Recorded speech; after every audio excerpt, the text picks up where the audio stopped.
So welcome everyone. Thank you so much for joining us this evening and for all that you're doing in support of our new neighbors. We are so glad to have this time tonight to talk about what we're doing as a group, what we have done, what we are doing currently, and where we're going as far as a mutual aid network in support of our new neighbors. My name is Blair Janice. I'm one of the co-leads for this wonderful mutual aid network. There are many folks who you'll meet tonight who will introduce themselves as they talk through the work that they're doing in the areas that we support, and would encourage you to continue to introduce yourselves and hopefully get to know some new folks this evening. So tonight we'll talk a little bit about who we are and where we've been, what we've been able to accomplish together, where we're going, and specifically in the next 3 months, what will be the scope of our work. And then looking at both the context of those focus areas and then the committee structures within them. So you'll hear from leads or co-leads from each of the areas, including supplies, housing, advocacy, and admin support. And there are other areas, but these are kind of the primary areas in which we have action items for in this moment. And we will continue to share other opportunities as they arise. So as background context, who we are a mutual aid network formed of neighbors from the north side, from across the city of Chicago and beyond, that existed and was created in support of new neighbors who are staying at the 19th District Police Station. We are for a wide variety of nonprofit and religious leaders and organizations and representatives from those organizations, including LakeView Lutheran Church, St. Mary of the Lake, Centro Romero, the Illinois Coalition for Immigrant and Refugee Rights, Nuevos Vecinos Free Store, the Police Station Response Team, and many other organizations. We also work closely with government partners, including all 3 aldermanic offices that are engaged with the 19th District and with the American Islamic College, which is the closest shelter to our district. Including the 44th, 46th, and 47th wards, the elected police district counselors for the 19th district, and elected officials at all levels, including and especially with the mayor's office.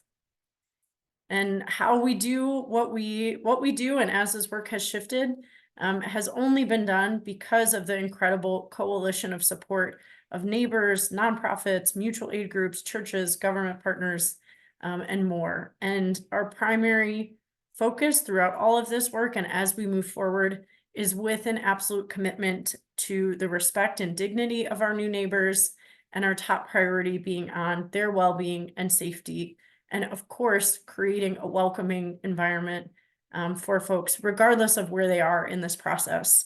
And that, I think, is a credit to the wonderful work and wonderful people who are engaged with this and who at every step of the way demonstrate that this is our priority as far as how we engage with and support and build solidarity and community with our new neighbors and with unhoused Chicagoans. And a very detailed slide here, but some context that I think is helpful to share depending on what folks' involvement has been with mutual aid work and with support of new neighbors. This is from the 40th Ward, and Alderman Andre Vasquez, who has a very detailed dashboard related to new arrivals and their support, and more than 19,500 as of last week. Asylum seekers have been brought to Chicago, which has created tremendous stress on many of the systems and on the city of Chicago's status as a sanctuary city. And really, both the city and mutual aid groups have kind of been building a plane as we've been flying it in order to help support the needs of our new neighbors. And so we are committed to also supporting unhoused Chicagoans who share in many of the same challenges related to poverty, discrimination, access to mental health resources. And throughout the duration of the time that we had folks staying at the 19th District from April to December, we also supported unhoused Chicagoans who were at the station or in the immediate vicinity. And we both hope and will continue to work towards and advocate for systemic changes, both to the shelter systems and responses that support our new neighbors, and also to all of the benefits, to our infrastructure that helps support our most vulnerable neighbors. So some additional context, again, from the new arrivals dashboard. From April to December, we had anywhere between 30 and close to sometimes over 200 new neighbors staying at the 19th District Police Station. Since the police stations have been closed officially as staging areas or initial first stops for folks before moving on to shelter, we have shifted our focus, but needs persist, and we do continue to help to coordinate the support and pickup of new neighbors who may find their way to the police station instead of to the initial landing zone. Volunteers from across the entire city have come together to fulfill the basic needs of individuals while at the police precincts, and now and always of those who are in shelter, hoping to make sure that people have their basic needs provided for, and also continue to feel a sense of welcome and community, because though many services are being provided, many gaps persist. And we want to ensure that people have access to and are supported throughout this process. So I do think it's important for us to spend a little bit of time acknowledging the incredible work of this community. And if you joined us, which I know many of you on the call, at least live, did for our volunteer meet and greet kind of reception in December, we had a wonderful moment to kind of pause and exhale and celebrate the incredible things that we've done together. And I really think for the first time, even think about what has been the cumulative impact of this work, because we have been so focused on getting through the day-to-day and providing for basic needs and responding to emergent situations. And this is just a snapshot, certainly not everything that has been accomplished by this remarkable group. We provided over 106 continual days of 3 meals a day and water and snacks at the station. And then once additional partnerships were established in an ongoing capacity with ChiCare and the City of Chicago and the Greater Chicago Food Depository, we still continued to provide an additional 60 days of breakfast and lunch delivery and other supplemental food as needed.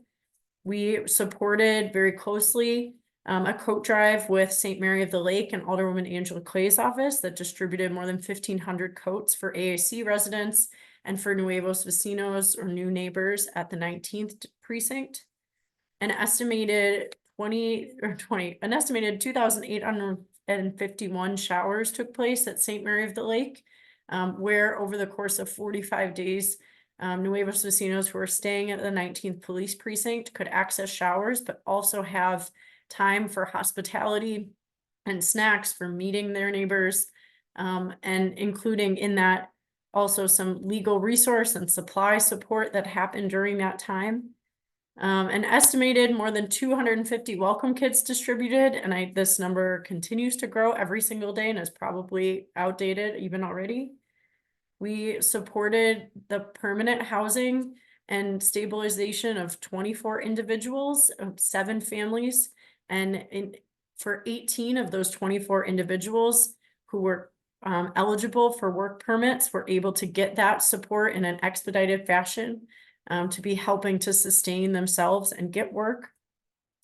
We have raised to date more than $81,000 for things like meal support, medical expenses for over-the-counter medications and prescriptions, transportation to appointments, legal support in some emergent rapid situations, specialty and emergency supplies, including for children, and emergent supplies, including tents and other weather-related necessities like tarps and greater blankets and bedding supplies, transit passes, phones, and more. And the bulk majority of those funds were spent on meal support. So there were times throughout the summer, particularly when the station had been closed for a period of time and we were opening back up again, or in situations in which a volunteer could not provide all of the food that was needed, or we had people show up after a meal had already happened or there wasn't enough food.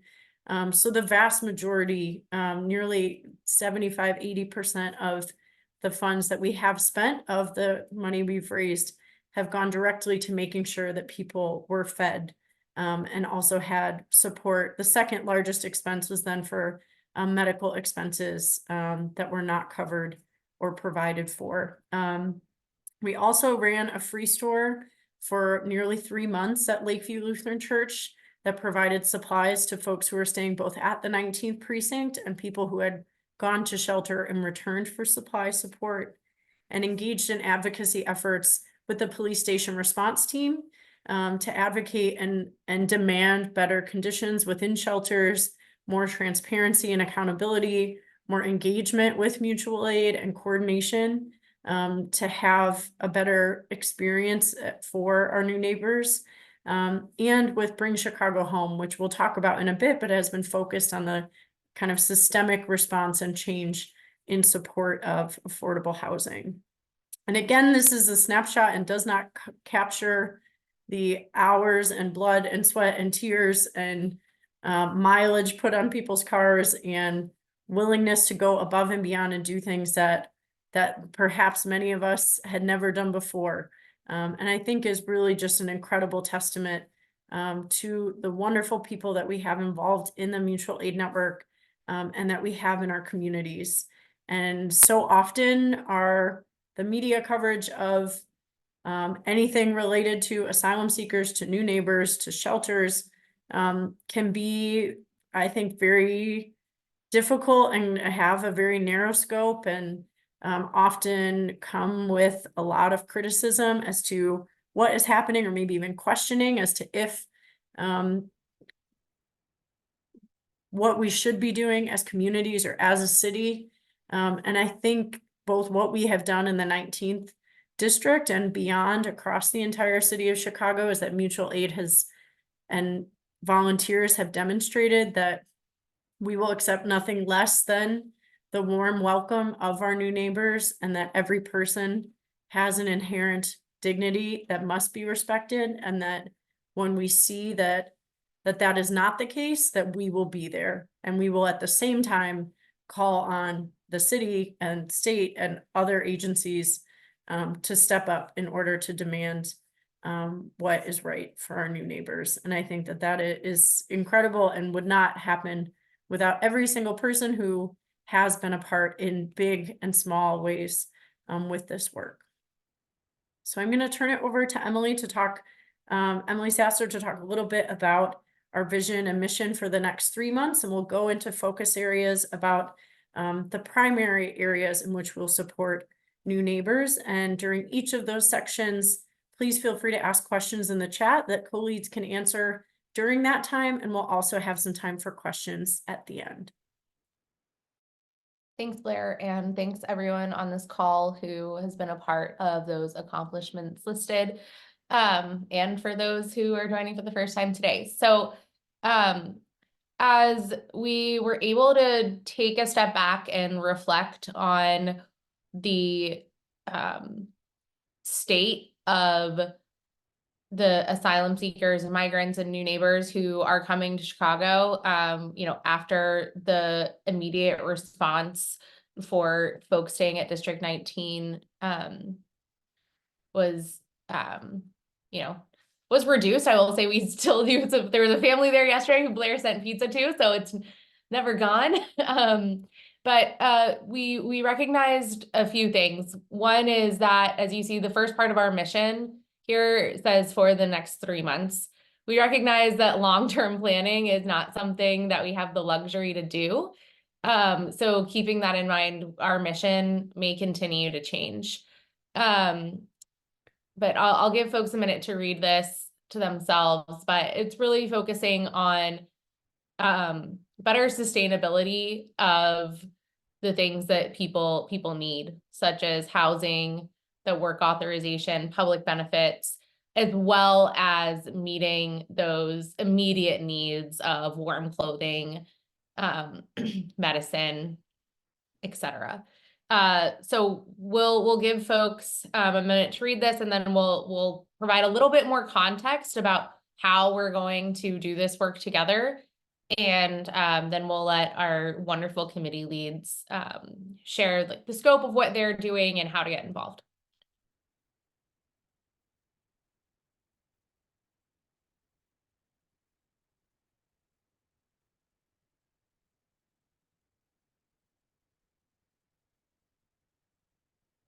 Yeah, I think Katie, that's a really good question. Thanks. Like, we'll address that maybe towards the end. And if for the purposes of the recording, anyone who sees a question in the chat can just kind of repeat it as if we were Sure. Yeah. in a room without a microphone, that would be great. Yeah. Katie's question is, what about strategies for work without authorization? It's a big hurdle for folks once they get housing.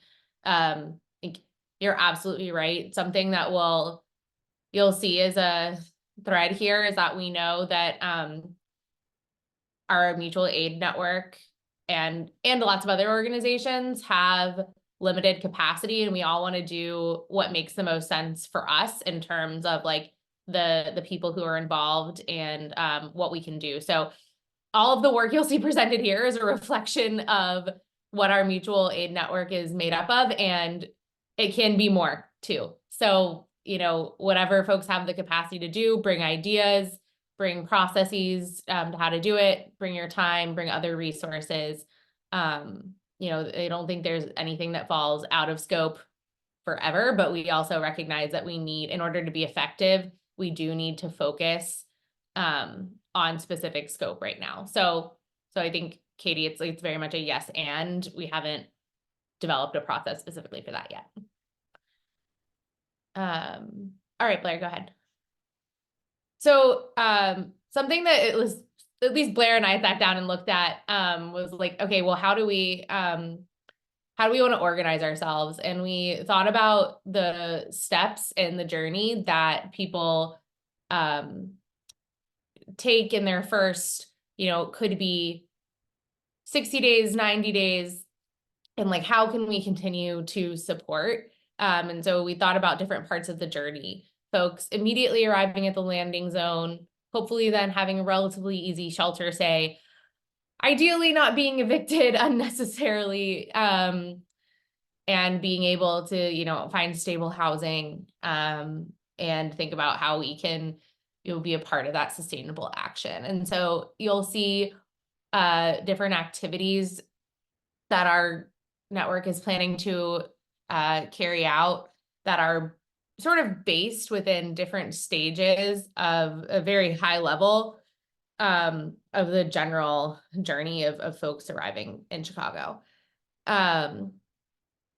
So we'll get into more of these details later. Great. So I'll kick it off to our supplies committee. I know that it seems like all three of our supply leads are on, Eleanor, Jen, and Katie. Or Christy, sorry.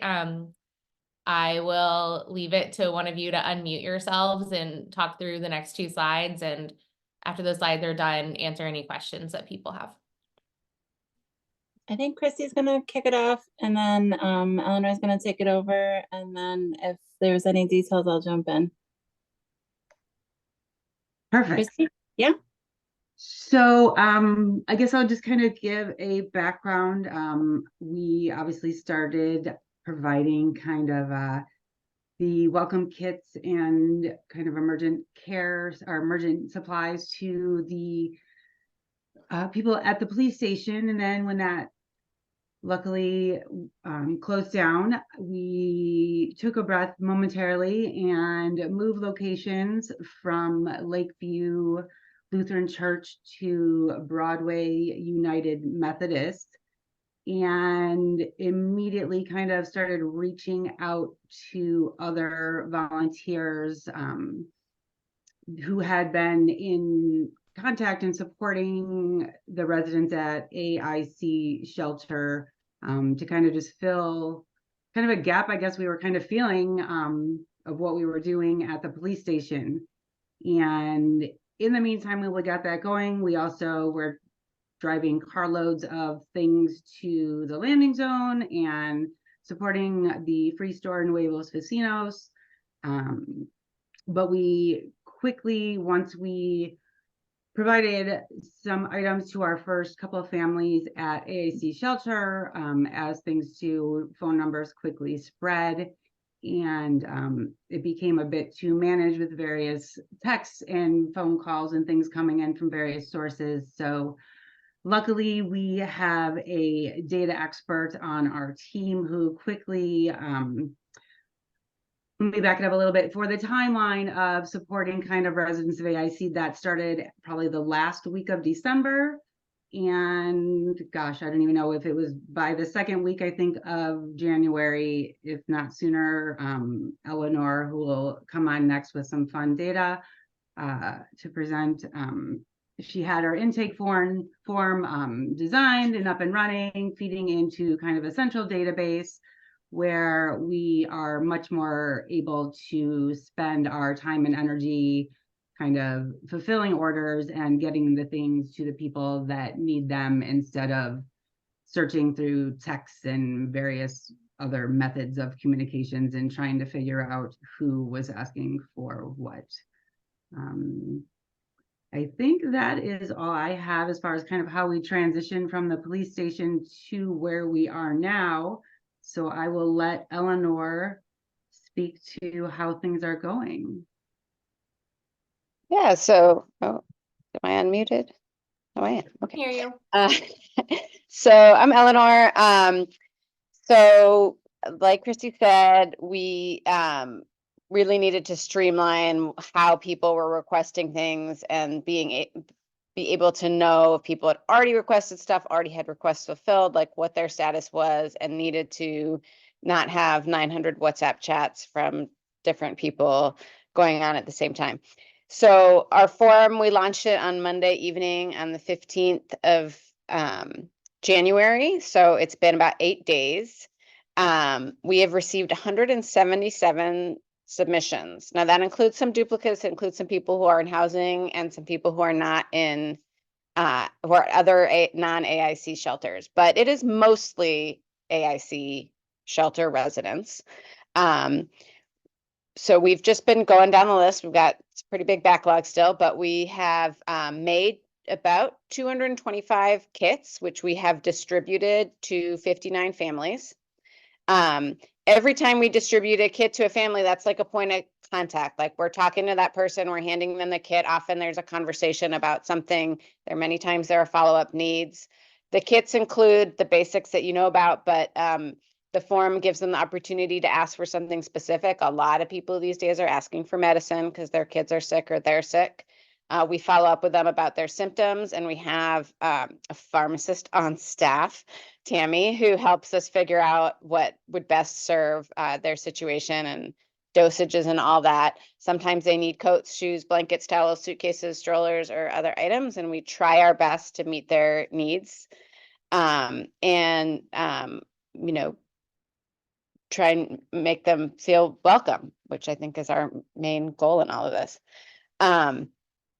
So that has been, so it's been a flurry these last 8 days. I'm super proud of how hard everyone has worked and how smoothly things are going now and how many people we've helped.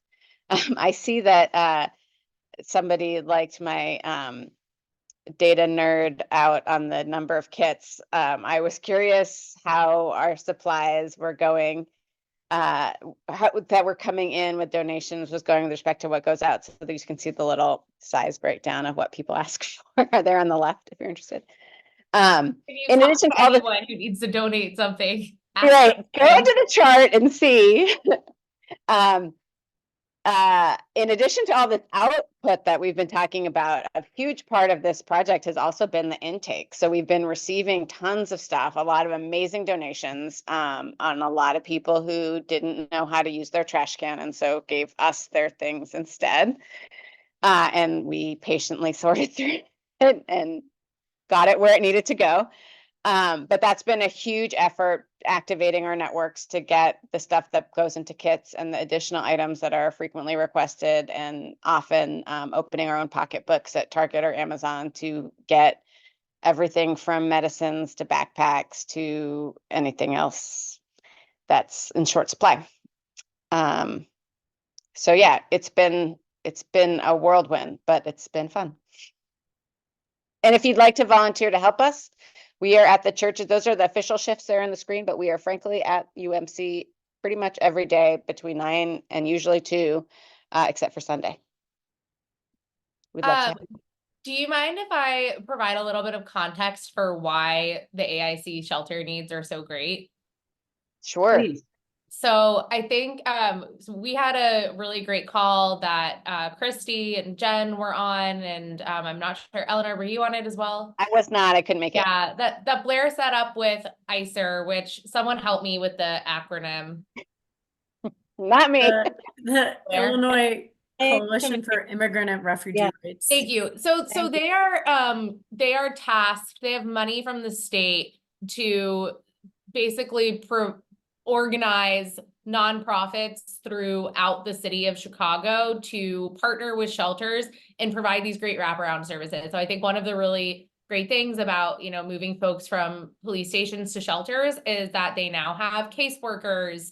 They have hopefully more comfortable bedding, et cetera. However, the current ratio at AIC, which is the American Islamic College, is 163 people to 1 caseworker. And so I think we are trying our best to understand the existing processes at the shelter, the processes that happen before they get to the shelter, and collaborate with those. But I think we have certainly identified that processes outside the formal caseworker case management system are always going to be needed with the understaffing of the shelter support systems. That being said, there is funding for more staff if anyone wants to become a caseworker at a shelter, and I'm not saying that lightly. I'm saying that very seriously. There are job openings. So anyway, I just say that to say that we are not trying to we are trying to direct people to those processes, but it just the system can't handle all of the need. So that's why you know, there has to be another process to support some folks. And just So I'll stop there. But I know I was curious about it, and it was helpful. Thank you, Emily. thank you for adding that. And just to kind of put some numbers on what Emily said from that same call, I think we were told there's roughly 1,300 residents at the shelter. And on the call, their best guess was that roughly 50% of new arrivals show up having received a welcome kit prior to their doors. So that means the other half have no coats when they show up. Yeah. Or shoes or underwear or anything. Right. Jen, did you want to add anything? What did Christy and I leave out? No, y'all are amazing. Thank you. That's all I have to add. We have a great team. If you guys want to just come hang out with us any morning at 9 o'clock, you can find us at somewhere by Uptown or Lakeview, either making kits or looking for stuff for kids. So even just come hang out with us. We're like a therapy group. We're all super. Yes. It is a crack team. I mean, it's fun. You should And join if us. you ever wanted to connect or do any FaceTime with a family, even if you do not speak Spanish, it's very easy. We have kind of a process of how we do delivery. We get their photos before we arrive. We tell them when we're on the way. It's a quick 5-10 minute stop right out front. Thank you all so much. This is a Herculean undertaking, and one that is now in its 3rd iteration of having to develop new processes and understandings and schedules and locations. And a tremendous thank you to Broadway UMC for their support. I would just add, if that's okay, outside of joining the committee, that we also are always in need of supplies. And so if you do not have the capacity to join the committee or to do sorting during these times, but you have a network, whether that's at your workplace or school or community, civic, religious organization, amongst your friends, hosting drives for the much needed supplies is always a huge help. And so we do have information on what those most needed items are on our social media platforms, on the website, on WhatsApp, and would be greatly appreciative. Blair, I'll just pile on one more thing. One thing we have not been asking for a lot until super recently is blankets, because we didn't realize that people wanted them. But we have now, that's like risen to the top as the #1 request. People are cold and they're also sick. And so they're really cold. If you have an extra comforter, duvet, anything like that, and you could share it, that would be huge. Can I also interject one tiny detail, which is that for those hours that are donation hours, we have lots of crafty ways to get stuff from people for whom those donation hours don't work. So there's a 24/7 drop off opportunity for anybody who needs it. And I'll drive anywhere for anything that's not stupid. And if I drive there and it's stupid, I'll be mad.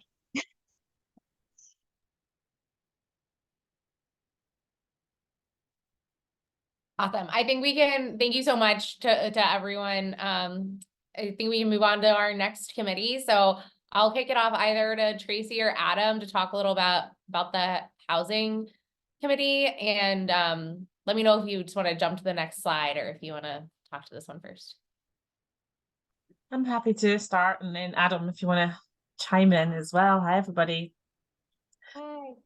Hello. So I somehow ended up offering my support to Blair and Adam and Jess to help lead the committee for housing.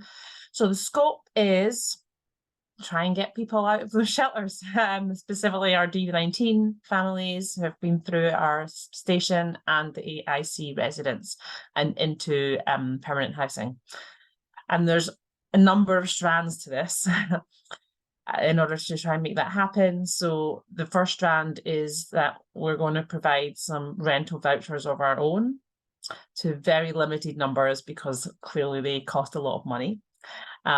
So rental vouchers similar to the HRAP. So at the moment we've got 3 families identified that we will fund their rent support to get them started in an apartment. Then the second thing we'll do is find landlords and affordable housing. So help source that. It's very difficult to find housing that's affordable for the families and that the landlords are comfortable taking the HRAP voucher, and everything else that comes along with finding an apartment and not having a credit score or any credit history in the States. So I think there's a big role that we can play here as volunteers into being that liaison for the family and helping to allay the fears of potential landlords that they may have to feel comfortable to rent to our new neighbours, and provide some advice on the HRAP to effectively get the leases executed for families who have HRAP support.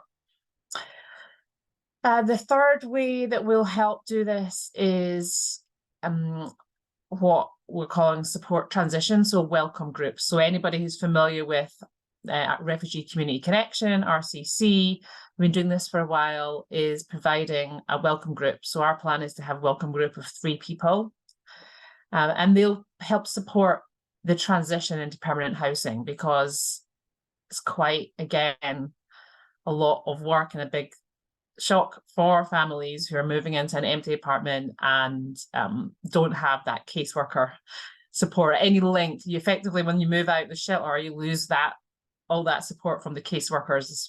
As short on supply they may be, at least they're there and you've got access. And then you're in your apartment and caseworkers don't pick up the phone anymore because they've still got a lot of other people in the shelter to still be providing services to. So we're going to help provide that welcome group to transition, which will involve a number of different things, but I've been a welcome person for a few families who've come through the D19 into shelter and in apartments now. So it can be things like work authorization, CPS enrollment, utilities set up, applying for utility support, ESL, everything. Eye appointments are some things I've been doing, dental, health and medical, all the things that happen that people need support with as they're out on their own. And then the final one is new apartment welcome kits. So this is about how do you help them when they move into these empty apartments. So we're hoping to, the idea is to replicate the welcome kits we've been making for new arrivals into shelters, into the station, for new apartments, with household donations, household goods locally that we'll source. And that will be when we'll kit it in the same way. And I'm talking the smaller stuff here, like pots and pans and towels and bedding, and make a kit for like the basics that you need to get started, because people are in absolutely empty buildings. So, and then there's a separate piece of the Chicago Furniture Bank. I think we'll have the welcome families take care of that, the bigger beds and things. So we're going to just focus on what do these kits look like. And you just heard from the supplies teams what an incredible job they're doing. So I think we can replicate a lot of what you put in place with the welcome kits for the station and for the landing zone and for the AIC. Now we can replicate that for these, and we can use some of the same amazing things that you've got in terms of reaching out to the local community to ask for donations. We need to obviously find a place where we can build the kits and kit them, and then similarly learn from the great work that you just spoke about of how you distribute them, which will come through these lead people that we have, these welcome groups for the families. All these kind of 4 different strands will connect. So I think we can move forward now to the next one. So this is just another bit of a different visual way of seeing it, and some of the activities that will be involved that we'll need volunteers for. So the first one, as I mentioned, is this rental assistance program, using our funds that we have raised to provide rental vouchers for 3 families. We've got those 3 families identified, and now we're just starting to source and vet landlords and apartments. We're also looking for help. Right down the bottom there is fundraising. Obviously will help us allow us to do more rental vouchers for more families. Then in the second one, this apartment seeking support team. This is a good one for volunteers who can't driving about too much, like myself, because I've got a little almost 1-year-old, so he needs me a lot. So a lot of this can be virtual, but on the phone, on search. So we're obviously got the flyer, we're searching for people to come to us that's been handed out, but also on all the different forums that exist across the mutual aid network. There's lots of WhatsApp groups and Facebook groups for housing, looking for housing for our new neighbours, and a myriad of other places where you can be looking. And so we've already started that, and then screening and vetting the landlords and apartments, and providing that help and support on ASHRAP for families to help them get the lease signed. We obviously, other people can help by sharing that flyer with all their networks, and any leads in apartments, get them sent through to our group as well. So we hope with that second one, we can help more families at AIC who have their ASHRAP just to find the apartments, because that is tricky. And then the third one is this transition welcome team, where we'll match families to a welcome group, get them registered with RCC, which allows them to access some free stores to go and get some items for their new apartments. It allows them to get on a waiting list for a free computer, for example, that there's a waiting list, or access bicycles, air conditioners. There's a whole lot of things that RCC has set up in place. And then share information and resources, which we've already started pulling together. So where's the nearest food bank when you're in the shelter and getting meals every day? So how do you go and put all the resources that you can access in your local neighbourhood? How do you help get those utilities set up? We'll help them with that. And a number of different things that aren't on there. So again, help that outside of being volunteering to be a welcome person, fundraising is going to help us pay for some of the furniture deliveries. That's also, we have a lot of people who've been welcome teams across RCC for a while, hiring U-Hauls and using their own money to do that and pick up donated big furniture. So the more funds we can raise, the more we can help cover those costs. Or if anybody knows anybody with a free truck, we're looking for that as well. So that's another way people can help there. And then the final one is going to be very similar to the supply one for the kits there. We just want to replicate that arrival welcome kit to source, assemble and distribute kits of household items, so the smaller stuff. So we're looking for co-leads there. do sourcing and then assembling the kits and then distribution to the families who need them.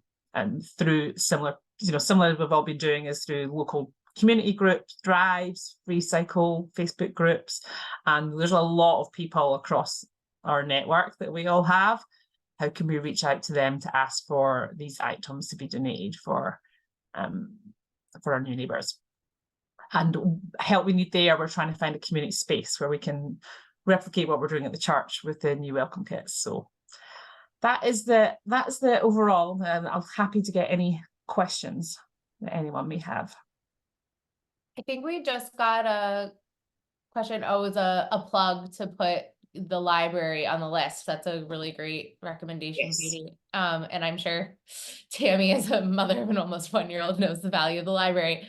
Or Tracy, sorry. A lot of T names in our group. Tracy, I was curious if you could share if folks on this call or in our larger group want to help volunteer with these efforts. What's the best way right now for them to kind of raise their hand and let you know, how they can be put to work? Yeah, I mean, literally right now, if you want to jump in, put it in the chat and then we'll message you tomorrow. Otherwise, I'm on the WhatsApp group. Okay. So maybe following this call, maybe some of the posts follow-up can be sharing the recording and specifically calling out that we're looking for volunteers to support in the housing. Great. And even just I like Blair's kind of simple, just heart this or give me a thumbs up on this message if you're interested, and then myself and Jess or Adam can reach out to them. Okay, great. And we'll also share at the end of this, we are revamping our volunteer intake form to be more appropriate for our current scope. But we'll add, if people want to be involved with this work, we'll add that question there too. Okay, cool. Bye, Camilla. And currently the flyer is on all of our social media pages related to like apartment leads. And so even, sharing things like that so that we can get a greater volume and giving funds are ways that people can help like in this exact second. So please feel free to do those things as well. And thank you for part 2, Herculean undertaking, Tracy and Adam and everyone. Thanks. Yes, yes, we will share this graphic. I think we can absolutely put it in the WhatsApp because please, yes, we're going to need people, particularly in that 4th pillar there on building the houseware kits. And saw a great note from Eleanor that like many folks who are filling out the form that they have created as an intake for AIC are already in housing or about to move to housing. And do want to clarify that like our first scope priority are the families who are formerly at D19, who for a variety of reasons like don't qualify for a voucher, don't yet have their work authorization, are about to be part of the 60-day notice eviction group from shelter. And in most of the cases have medical needs, including like a 3rd trimester or last trimester of pregnancy or other medical situations. So we're trying to get this established and supporting those families, as well as some who are already in housing, but don't have many of these other pieces, like Tracy said.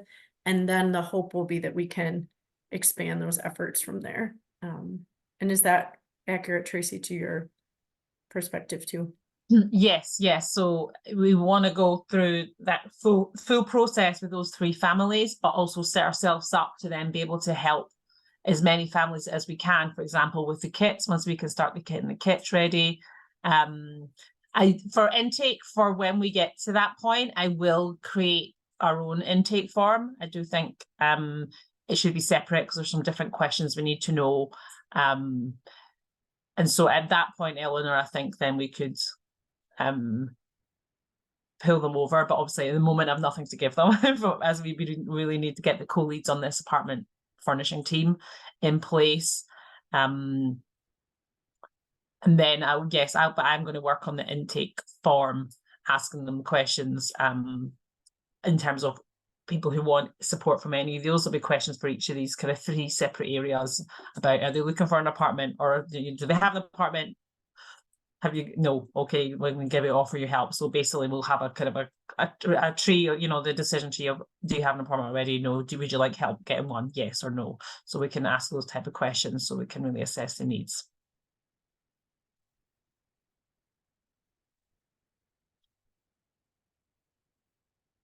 Great.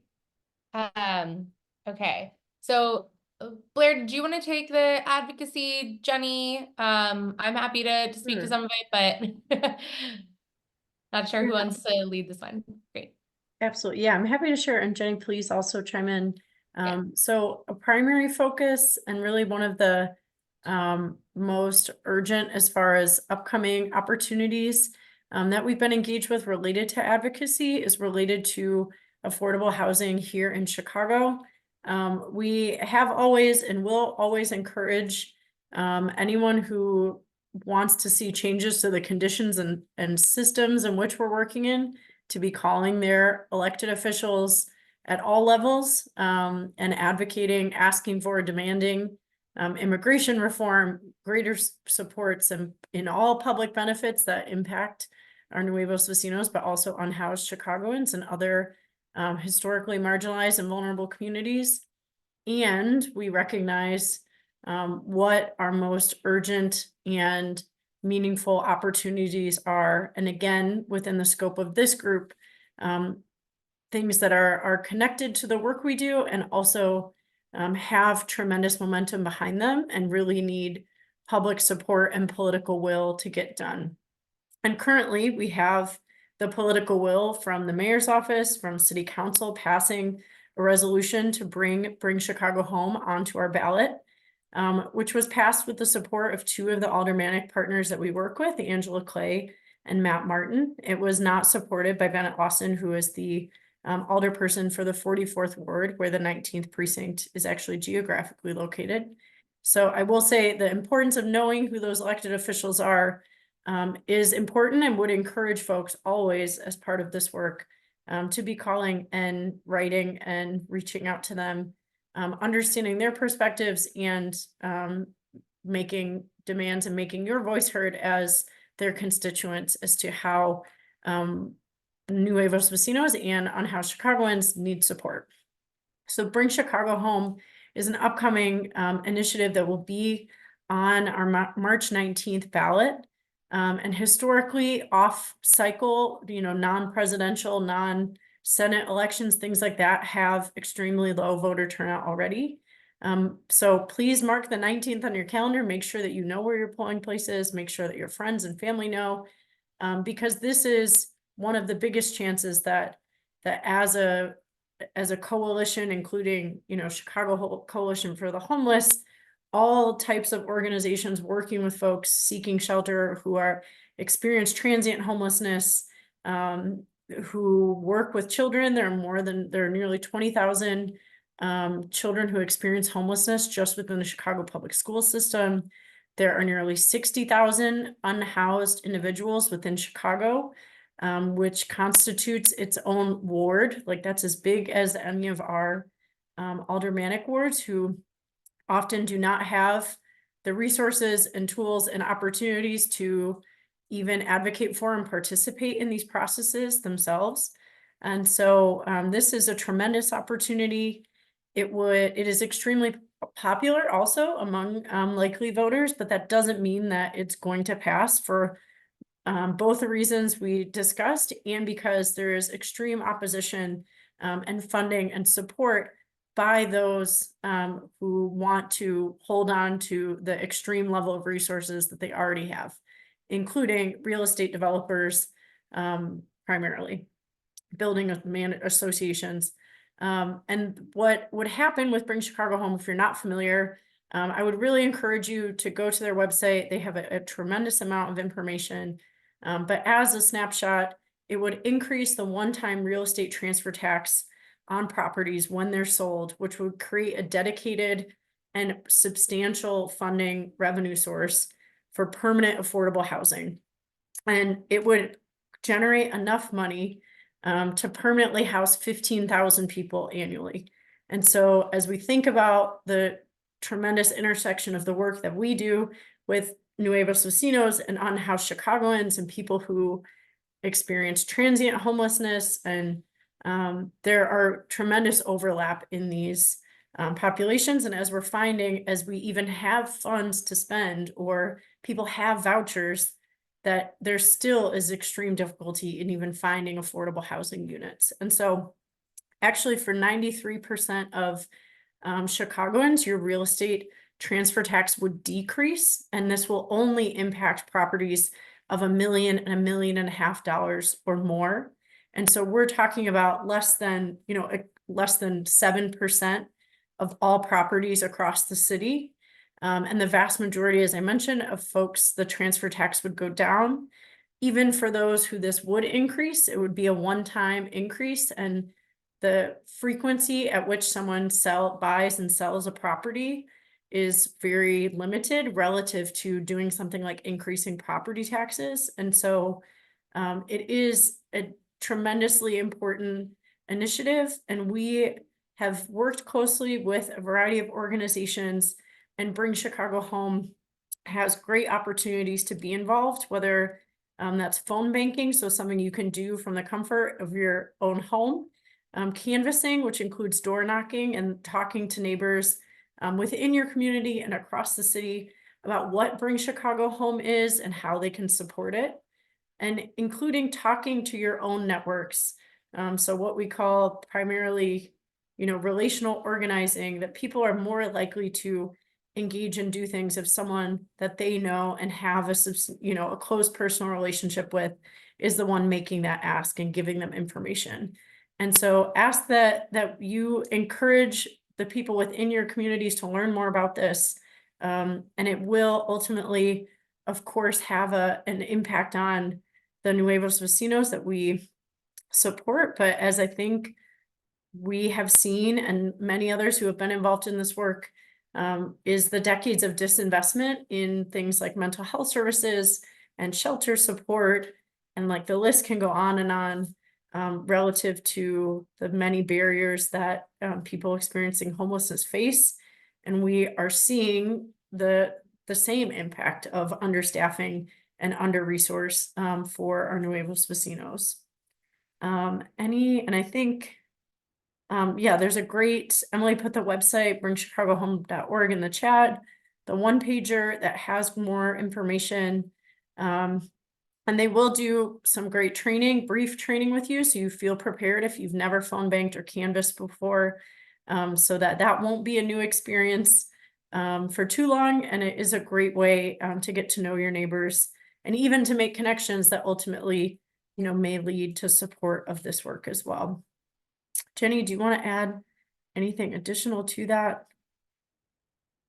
You did a very great job covering everything. So no, one other thing I guess I would say is check out One Northside's website for different Bring Chicago Home events, as well as JCUA, which are two local organizations that are doing a lot of these events in our community. And I'm assuming it's linked to that, that QR code.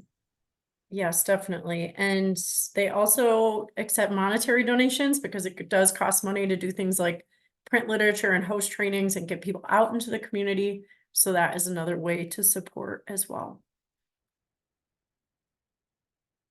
Awesome. Thank you so much, Blair.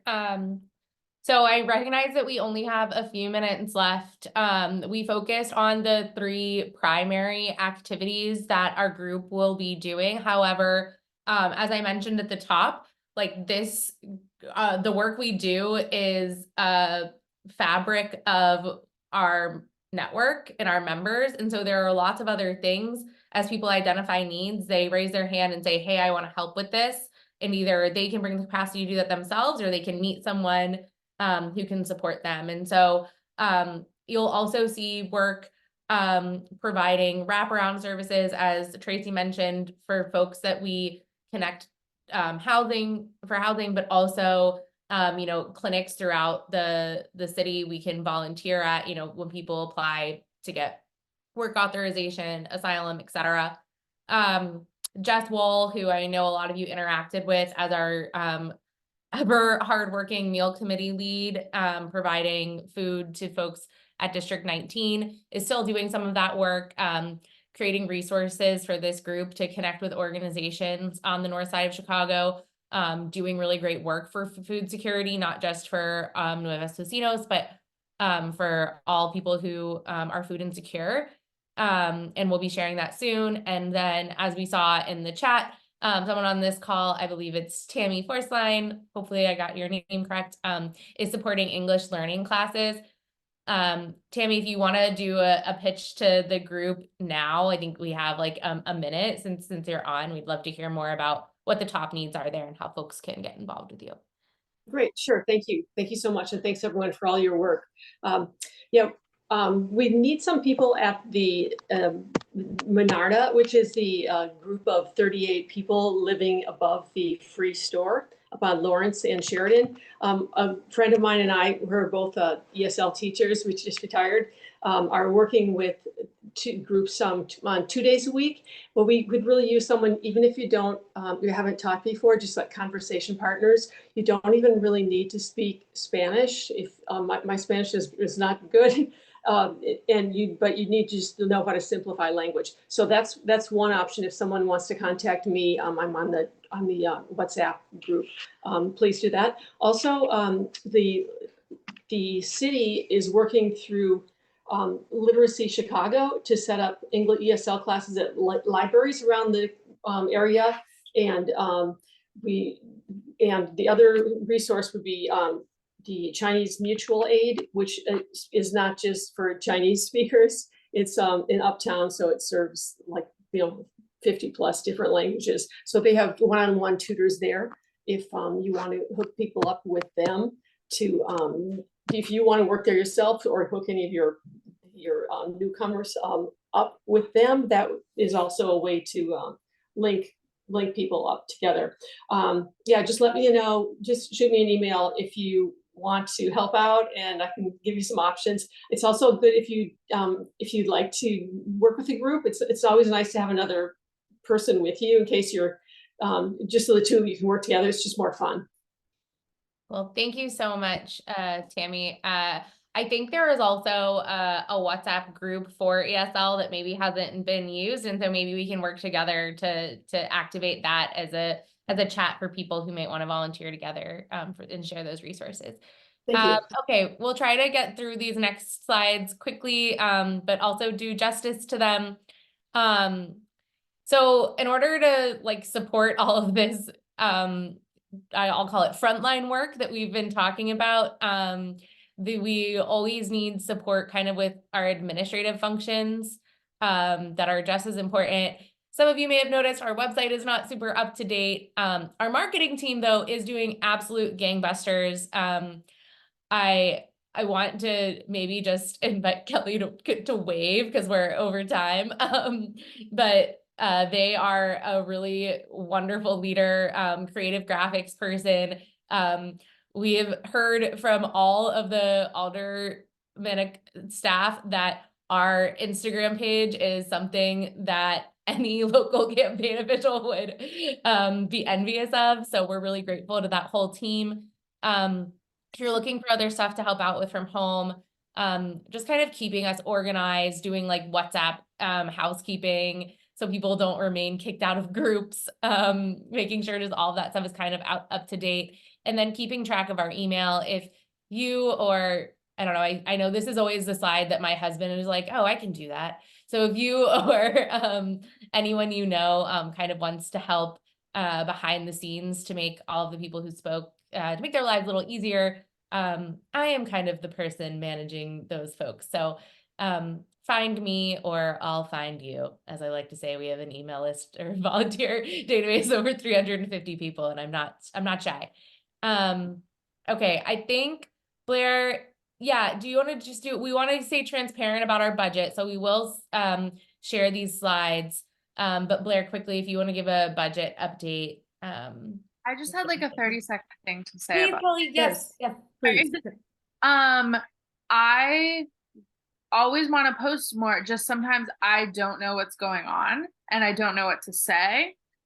So there are multiple of you now where I understand more what's going on in these different committees, and I'll reach out to you. But please, if there's anything you ever want, more volunteers or donations of anything specific, or you want to get the word out, anything, like, you can direct message me or you can message in the marketing chat, and I'm more than happy to get that communication out there. Just sometimes I don't know it, so I can't communicate. Yeah, thank you. Thank you so much, Kelly. And for any of these areas, if folks have already filled out the intake form, we're going to go through those, kind of batch those responses. So we know there was both a lapse in like when things were shutting down at the station, and now, of course, and then in some areas that folks may have identified their skills, but we didn't have a committee like ESL, for example, in the past. So we will continue to update that intake form, but we also hope to, in the near future, get to the committee co-leads, including marketing and ESL and supplies and, other folks who may have raised their hand to say, I'm willing to help with that, but we were not active or kind of in this shift transition. So that will be coming to you soon. Or if you're watching this recording, we'll share the link to the intake form in a minute, and it's also on our website. So yes, an update related to our budget. As Tracy mentioned, we are continuing to fundraise. This GoFundMe page will be updated shortly with more of a description as to what our current focus is. But you can donate to support these efforts using that QR code. The link to donate is also on our website and WhatsApp group. These funds are managed by and have been throughout almost exclusively by LakeView Lutheran Church. We have a budget process related to what areas we can spend funds on, how much money can be spent, who can spend that money and be reimbursed for it, and is all tracked very carefully. We also briefly worked with St. Mary of the Lake using a fundraising site that ultimately GoFundMe was more user-friendly and donation-friendly as far as receiving funds. So the current balance of funds available to us is about $31,000. So on the areas that I described earlier, as far as the many things we've been able to do with raised funds. So the vast majority, again, of that was emergency food or last minute food needs, other things like medication, prescription drugs, transit to the hospital, any number of things that we, of course, have changed our scope. And so the primary focuses for these funds and spending priorities will be rental and utility assistance. And we are using the Housing and Urban Development Department's fair market housing rate calculator based on zip code. And so that is the kind of the initial threshold in which we will consider rental units, followed by really an honest understanding and conversation of what a family can afford to continue to support after this rental assistance ends. And more detail is available about that if that's something you're really curious about. Legal support, so for families currently in housing but without work authorization, which is a handful, again, of our families from District 19 who we continue to stay in touch with. We will be, for those who are eligible, supporting the e-filing and in an expedited capacity for their work authorization, as folks are staring down a very real and upcoming timeline of when their rental assistance will end, and they have no means of formally participating in the economy. Emergency meals for Nuevos Vecinos. We had some folks arrive and be at the station, and we will continue to make sure that they don't go hungry while they're there and they await OEMC's pickup. And we will be sure to share again the process as we update our materials, including the WhatsApp group description, the website, and to make sure all the co-leads here know that if you find out that someone is in the station, we coordinate closely with OEMC to make sure that they are transitioned to shelter. And then finally, for supplies, we have spent money on supplies and have had a few emergency situations lately where we've had to do that. But thinking again about rental assistance and utilities being a way to both alleviate some of the stress on the shelter system by getting families into housing, but also that housing is a tremendously stabilizing force in preventing people from getting sick, being in cohabitating places, allowing them to be more connected to the community, allowing them to focus on getting work, like the list goes on. And so that has been and will be the focus of our funds. And again, having these processes in place, we would love to continue to do this at a greater scale, but have to be realistic about how many families we can support at this time. So if you are interested in continuing to stay in touch, as we mentioned, we'll be updating our website and appreciate your patience in its momentary absence. We have a WhatsApp community video, which is both posted in WhatsApp, linked here, and these links will be shared. That kind of does a great job. Emily did a great job of explaining how WhatsApp communities work. So if that's something that's new to you, it may feel a little challenging at first, but really is a great way to stay involved in these different areas. We encourage you to follow us on social media, and maybe someone can try to throw these links into the chat. Kelly and others do a wonderful job, and that is one of the most shareable ways to then get other people engaged in this work, including in much needed supplies or monetary donations. And then our email, of course, for outreach on specific questions, things will get forwarded to co-leads, including things like landlord contacts. So lastly, again, here's this committee overview video that we'll share. We will take questions in a second, but again, for the sake of the recording and time, ask that folks who are interested in getting more involved, who have perhaps not yet been or who never filled out the intake form, that you do that to share with us the things you're interested in doing, your skills, including things like language or other special skills that may be helpful, and your capacity to support. You also can, of course, reach out to the co-leads who've identified themselves on this call, and we'll have kind of a recap of that in the chat if there are specific groups within our community for each area. So feel free to scan this code or copy the link here. And the best way really in an ongoing capacity to get everyday updates is to join the WhatsApp community. It is something where there is a lot of activity, but it is a way to really be in the know about what is happening. So encourage folks to join us there. And we'll leave this up while we take any questions, if there are any of the current group, most of which are already extremely involved. So thank you all for being here. I think I have a question. For the group, answer any way you like. If you want to mute yourself, if you want to mention in the chat, want to throw an emoji up there. Was this helpful? Like, I know so many folks are involved all the time, but we rarely get together and sort of like cross-pollinate groups who are focused on different things. So like, is this something you'd like to see more of? Was this helpful? Cool. All right, I'm seeing some thumbs up. Appreciate that. We always want to know the most effective way for us to work together. Yeah, thanks. And Yeah, I we talked feel about hosting a monthly recurring meeting, and again, just have not had the capacity to get that going, but that is a hope. Yeah, I definitely want a thumbs up on the cross-pollinating. I think we all have the same mission at the end of the day. It might be this huge mission when we really look at it way up in the sky, but I truly feel like when we work together as teams, we get so much done that we only could dream about in our own heads. But then you get a few of us in a room and things just grow. And then when teams join together and we work together, we just saw yesterday a family of 7 shows up, and we totally took care of them. We all came together as teams on that. And it's that's because we set this up, and we're here and willing to do this and willing to jump in. And it just says a lot about our community and our city and what is possible. And I really appreciate that from everyone. So the other thing that we didn't talk about, well, I love seeing everybody because I'm a gregarious guy.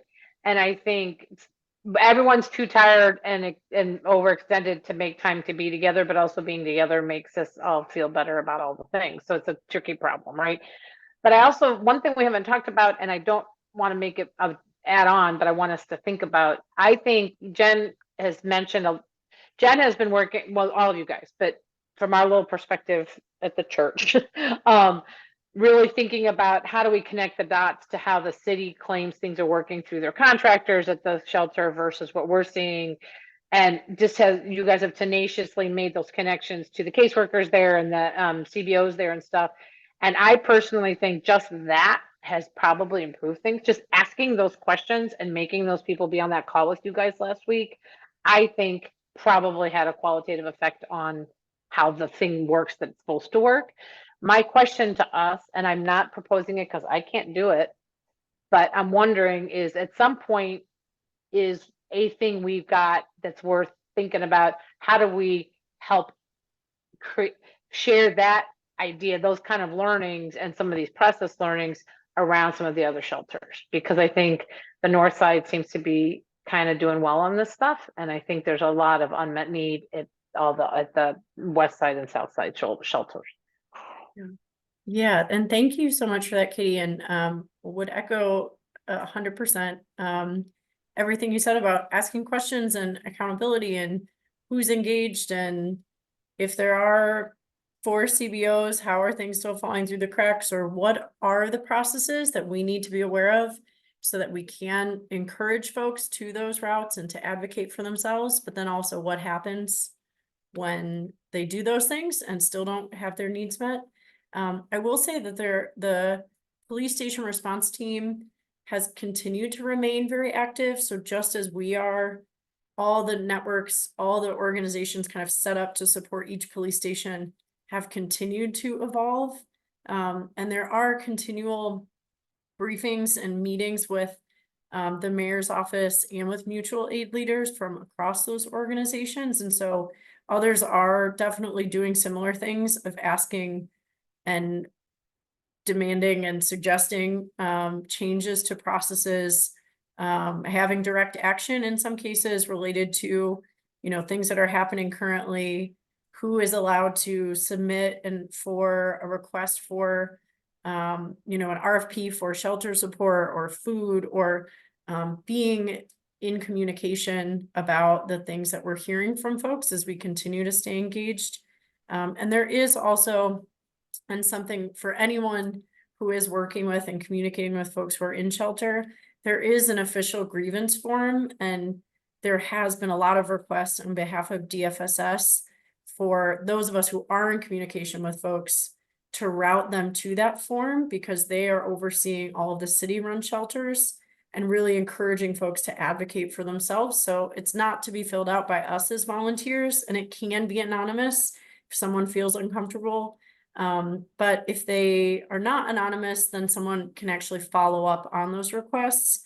But it's hard for them to get an official understanding of sometimes, hey, I asked for this thing, I did what you told me to do as far as the process, and it didn't happen, if those things are not tracked. So that is just one way in which I would say, okay, if you hear something that sounds like it should have gone a different way, both, yes, we'll help to address it, and we want to make sure we're trying to aggregate, in a sense, those grievances, both so they get followed up on and so they can fix some of these big problems. Can they fire favorite staffing? Yeah. Oh, did I say it out loud? Oopsie. No, I mean, yes, please definitely say that. Yeah. So I think we've had some folks have to drop off, and certainly have time if others want to stay on and have questions. But really so tremendously appreciate everyone joining this evening. And for anyone watching the recording, we'll be sure to include links to the things that you can't click on here. But want to thank everyone again for the tremendous work and everything that they're doing, and know that we'll continue to be in this together, and that of course, as folks have time and bring others into the fold, so does our capacity increase to be able to do this work. So it would not be possible without you. And also, our entire just conversation, we know that many of these problems should not exist. So we will continue to do what we can to change the circumstances in which we find ourselves, so that folks are supported and their basic needs are met.